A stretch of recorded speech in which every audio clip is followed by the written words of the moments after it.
नमस्कार साथियों, मेरा नाम है रवि यादव और आप देख रहे हैं मेरा चैनल बोलती करें। आज की इस कड़ी में हम चर्चा करने वाले हैं राव इंद्रजीत सिंह जी के बारे में। हाँ, आपने सही सुना, राव दरबार में विश्वासघात। आखिर किसने विश्वासघात किया राव के साथ? बात जिला प्रमुख की कुर्सी की। तो क्या जिला प्रमुख की कुर्सी डगमगाई?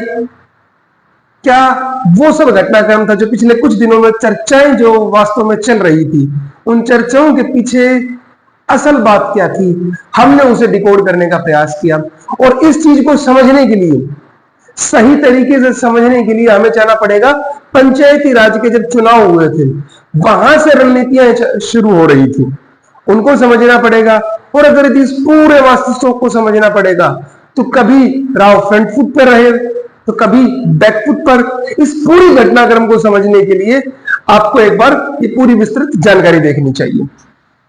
इस जानकारी को देखने के बाद में आप वास्तव में ये कह पाओगे कि क्या खेल खेला। रेवाड़ी जिला प्रमुख की कुर्सी का खेल एक राजनीतिक रणनीति और प्रभाव का विश्लेषण। तो चलिए सबसे पहले हम इस चीज को जिक्र करते हैं कि अभी हाल के दिनों में घटनाएं चल रही थी कि जिला प्रमुख की कुर्सी खतरे में। जिला प्रमुख आज के दिन मनोज यादव जी हैं ईंट से, वो जिला प्रमुख हैं और उनको सीधा सीधा आशीर्वाद प्राप्त है राव इंद्रजीत सिंह जी का। तो सबसे पहले सवाल उठता है कि क्या ये 2019 की पुनरावृत्ति है या इसमें कोई और नई चीज है? तो चलिए पहले हम खेल समझते हैं। 2022 का राजनीतिक परिदृश्य।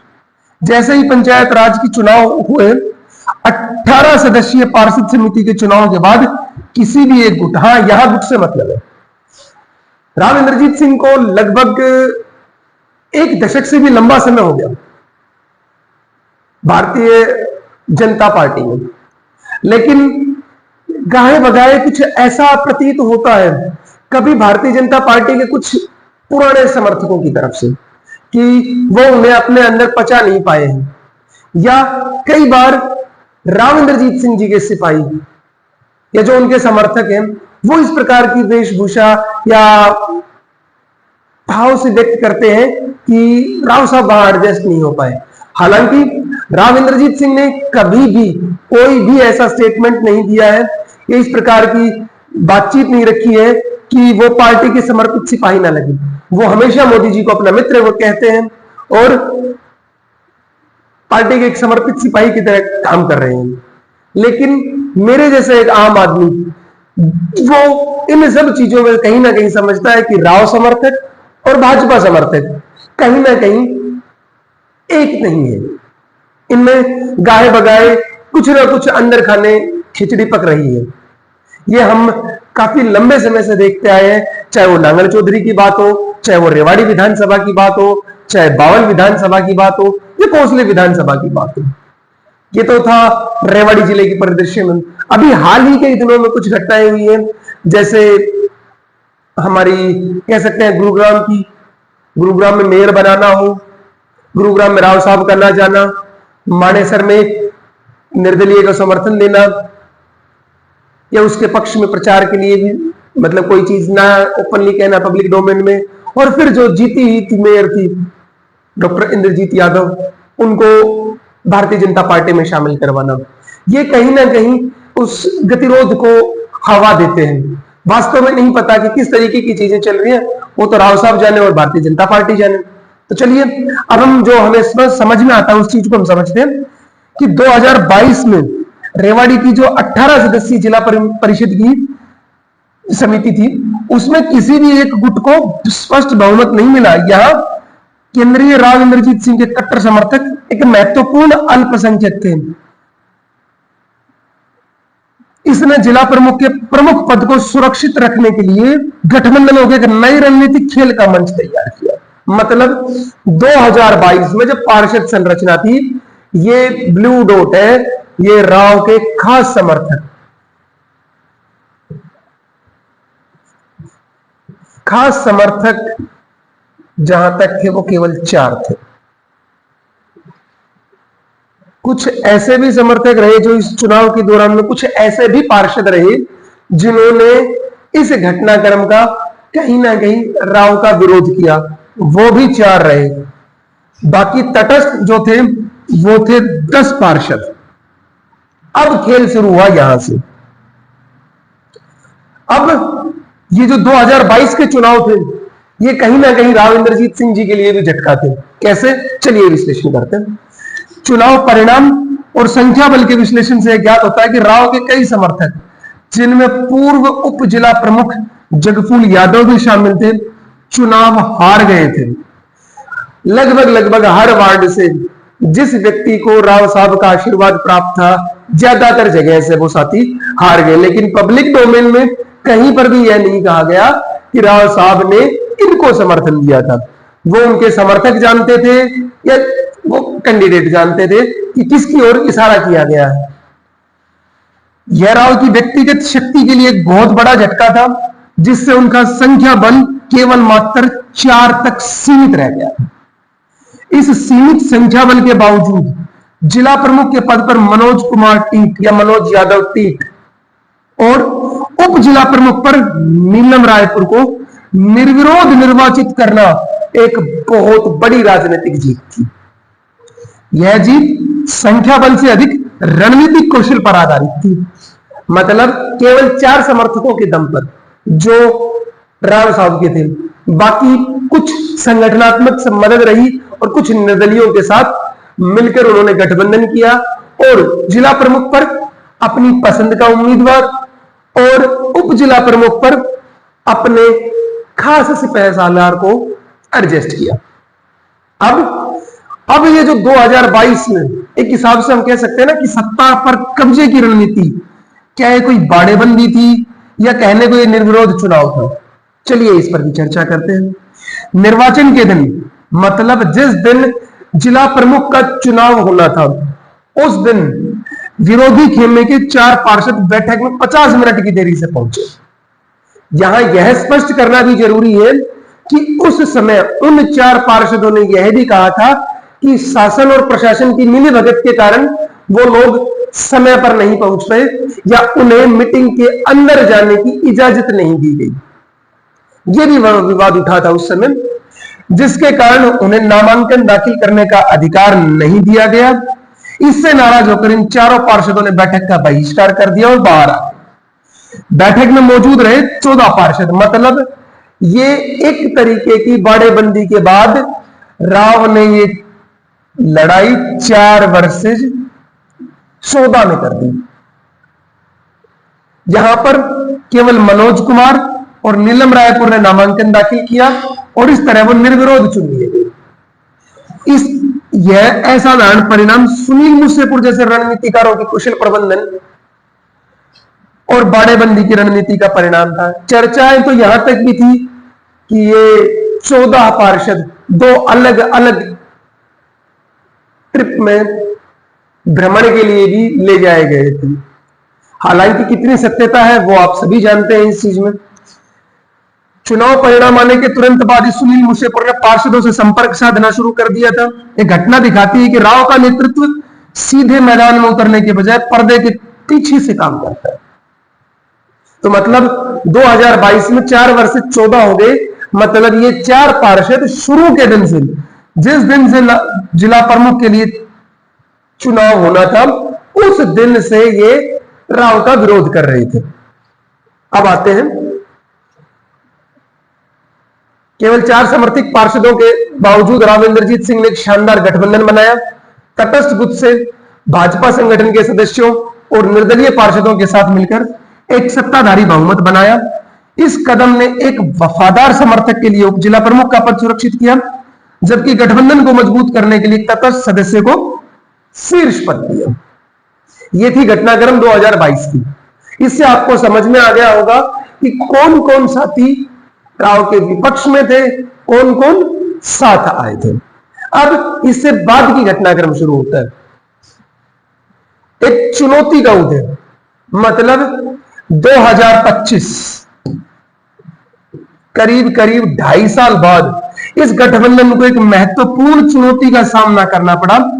ग्रांट वितरण में अनियमितताओं का हवाला देते हुए तटस्थ पार्षदों के गुट ने मूल 4 विपक्षियों के साथ हाथ मिला लिया और इस असंतुष्ट समूह ने पहले राव इंद्रजीत सिंह से संपर्क किया, लेकिन शायद वो राव इंद्रजीत सिंह को अपनी बात नहीं समझा पाए या राव इंद्रजीत सिंह ने उनकी बात समझना उचित नहीं समझा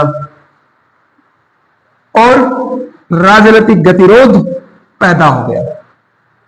यहां एक बात महत्वपूर्ण है ध्यान देने वाली, जो अनुदान वितरण में अनियमितताओं का आरोप यह कोई पहला आरोप नहीं था। इससे पहले भी आरोप लगे हैं, वो भी जिला परिषद की बैठक में ग्रांट वितरण को लेकर 2019 में भी जिला प्रमुख के ऊपर इसी तरीके के आरोप लगे थे। तब आरोप लगाने वाले कौन थे? राव साहब के खास समर्थक, जिनका हमने यहां जिक्र भी किया था कि जगफूल यादव जी, जो पूर्व उप जिला प्रमुख थे। एक बैठक के दौरान हंगामा हुआ और उस हंगामे के दौरान जो मतलब अनुदान वितरण में अनियमितताओं का हवाला देकर उस बैठक में बहुत बड़ा हंगामा किया गया था। जिला प्रमुख, तत्कालीन जिला प्रमुख मंजू बाला जी उस मीटिंग को छोड़कर चले भी गए थे। उस मीटिंग को जाने के बाद में उप जिला प्रमुख जी ने, तत्कालीन उप जिला प्रमुख जगफूल यादव जी ने उस मीटिंग को कंटिन्यू किया था उप जिला प्रमुख के नाते। इसलिए उनका जिक्र यहां भी जरूरी है कि पूरे घटनाक्रम को समझना होता है तो सारे किरदारों को समझना होता है। जोरदार हंगामा हुआ, वो समय भी ग्रांट वितरण को लेकर हुआ था। उस समय की जिला प्रमुख मंजू बाला, जो स्वयं राव इंद्रजीत सिंह के समर्थन से प्रमुख बनी थी, विवाद बढ़ने पर बैठक छोड़कर चली गई थी। ठीक है जी, ये घटनाक्रम जो अभी 2025 में हुआ, इसमें भी कुछ इसी तरीके से ग्रांट वितरण में अनियमितताओं को लेकर असंतुष्ट पार्षद ग्रुपों ने अपने नाराजगी जाहिर की थी। तो 2019-20 में समान घटना की पुनरावृत्ति हुई। राव के खेमे ने तत्कालीन जिला प्रमुख मंजू बाला को हटाने के लिए अविश्वास प्रस्ताव लाने का प्रयास किया था। कारण क्या बताया गया उस समय कि वह राव का दामन छोड़कर अन्य पार्टी में शामिल हो गई थी और इसी दबाव के चलते मंजू बाला ने अविश्वास प्रस्ताव की नौबत आने से पहले ही इस्तीफा दे दिया था। अब हुआ क्या? उन्होंने इस्तीफा दे दिया। वर्तमान परिदृश्य में यही समझ में नहीं आया कि असल कारण क्या है, क्योंकि वित्तीय अनियमितताओं का हमने कई जगह देखा है। बिहार में रहा हो, चाहे वो पलवल में रहा हो या किसी भी अन्य जगह पे रहा हो, हमेशा जब भी जिला प्रमुख को लेकर असंतोष रहा है पार्षदों में, तो उन्होंने केवल मात्र एक ही आरोप लगाया है कि वित्तीय अनियमितताओं में गड़बड़ी, मतलब ग्रांट वितरण में गड़बड़ी के कारण वो लोग अपना असंतोष जाहिर कर रहे हैं। तो ये था घटनाक्रम इस शहर का। अब जैसे जैसे तनाव बढ़ा, गहन राजनीतिक दांवपेच का दौर शुरू हुआ। राव इस बार, जैसे 2019 में राव समर्थक बहुत अग्रेसिव थे, उन्होंने काफी हल्ला किया था, लेकिन इस बार वो बैकफुट पर रहे और राव इंद्रजीत सिंह सार्वजनिक रूप से चुप रहे और उनके समर्थक भी इस दौरान चुप रहे। इस स्थिति को अपने हिसाब से चलने दिया। अंततः यह रणनीति प्रभावी साबित हुई जब मूल विपक्षी खेमे के 2 सदस्यों ने राव के गुट के प्रति निष्ठा बदल दी, जिससे शक्ति संतुलन निर्णायक रूप से बदल गया। मतलब जो वो पूर्व के, जो शुरुआत के हमने बताया था ना कि 4 पार्षद थे जिन्होंने शपथ ग्रहण समारोह से, जिस दिन शपथ ग्रहण समारोह नहीं, जिस दिन चुनाव हो रहा था जिला प्रमुख का, उस दिन जिन्होंने विरोध शुरू किया था, जिन्होंने मतलब बहिष्कार किया था उस बैठक का, उसमें से 2 पार्षद राव के गुट में समर्थन चले गए। ये कहीं ना कहीं एक बड़ी शानदार जीत थी राव साहब की। अब ये संख्या बदल रहा। अब सिर्फ 2 पार्षदों के पारा बदलने से जिला प्रमुख की कुर्सी बच गई और जिला परिषद पर राव का नियंत्रण मजबूत हो गया। सत्ता का अंतिम वितरण उनके खेमे के लिए स्पष्ट जीत को दर्शाता है। चुप रहकर राजनीतिक गतिशीलता को खेलने देकर राव इंद्रजीत सिंह न केवल तूफान का सामना किया, बल्कि एक मजबूत स्थिति के साथ उभरे और एक संभावित खतरे को अपनी हमेशा की तरह शांत और गहरी शांति से, एक चुप्पी से खत्म कर दिया। अब निष्कर्ष क्या निकलता है इस पूरे विश्लेषण का? यह विश्लेषण रेवाड़ी जिला प्रमुख की कुर्सी को लेकर हुए घटनाक्रम के कई महत्वपूर्ण आयामों को उजागर करता है। राव इंद्रजीत सिंह की नेतृत्व शैली खामोश रही। वे सीधे संघर्ष से दूर रहकर भी पर्दे के पीछे से अपनी शक्ति का प्रदर्शन करते रहे। यह सत्ता संघर्ष कोई नई घटना नहीं है, बल्कि एक दोहराया जाने वाला पैटर्न है। यह दर्शाता है कि स्थानीय राजनीति में सत्ता पर नियंत्रण एक सतत प्रक्रिया है, जिसमें राव खेमा लगातार अपने प्रभुत्व को बनाए रखे हुए, चाहे उसे अपनी स्ट्रेटजी बदलनी पड़े। 2019 में जिस तरीके से वो लोग हावी रहे थे अपने विपक्ष पर, उसी प्रकार से 2025 में जो भी वर्तमान घटनाक्रम चला था, वहां वो रक्षात्मक मोड में थे और शांत रहकर उन चीजों ने किया। अब एक चीज और समझने वाली बात है, स्थानीय राजनीति में पार्षदों के गठबंधन वैचारिक आधार पर नहीं होते कि वो अपनी आस्था वहां जताते हैं या उनके विचार उनसे मेल खाते हैं, नहीं, बल्कि पूरी तरीके से लाभ और पारितोषिक पर आधारित होते हैं। ये लाभ और ये पारितोषिक व्यक्तिगत तौर पर निर्धारित किए जाते हैं और व्यक्तिगत तौर पर प्राप्त किए जाते हैं। यह पार्षदों को पारा बदलने के लिए भी प्रेरित करता है, जिससे सत्ता का संतुलन नाजुक बना रहता है। अब आप लगभग पूरी घटनाक्रम को समझ गए होंगे कि क्या हुआ था। अब आगे की रणनीति क्या रहेगी? क्या राव साहब इस बार कोई रक्षात्मक तरीका अपनाते हुए बैटिंग करेंगे या फिर वही फ्रंट फुट पर खेलेंगे? यह देखना बहुत दिलचस्प रहेगा। क्यों? क्योंकि आज तक जिस भी व्यक्ति ने राव दरबार में विश्वासघात किया है, उसकी दोबारा कभी एंट्री नहीं हो पाई है वहां पर। अब यह जानना रहेगा कि किस व्यक्ति ने यह खेल किया था, क्यों किया, क्या उद्देश्य थे उनके, क्या उनको विपक्ष की तरफ से कोई मदद मिली, या कुछ जानकारों का यह भी मानना है कि ये जो सारा घटनाक्रम हुआ है, ये अति उत्साह में की जाने वाली गलती थी। विपक्ष की तरीके से एक सोची समझी रणनीति नहीं रह सकी, कहीं ना कहीं उनके हितों में बिखराव था। इस कारण से राव साहब अपनी सत्ता स्थापित करने में दोबारा से कामयाब हो गई। तो साथियों, यह था विश्लेषण हमारी ओर से। अब मैं आप पर छोड़ता हूं यह चीज कि क्या ये जो सटीक आकलन हम कर पाए हैं, क्या यह आकलन सच के करीब है, कितना करीब है? क्यों? क्योंकि इस चीज को समझना राव साहब की एक कमजोरी लगा लीजिए या कोई खासियत लगा लीजिए कि उनके दरबार की चीजें बहुत लेट समझ में आती हैं।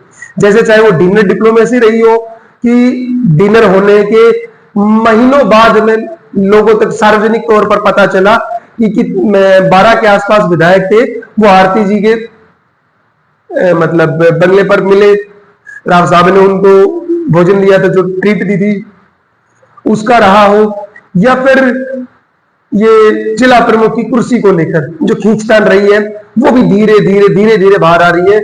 वास्तविकता क्या है ये तो आने वाला समय बताएगा। धीरे धीरे ये चीज मैं आप तक छोड़ता हूं कि इसका सही विवेचन आप लोग कीजिए।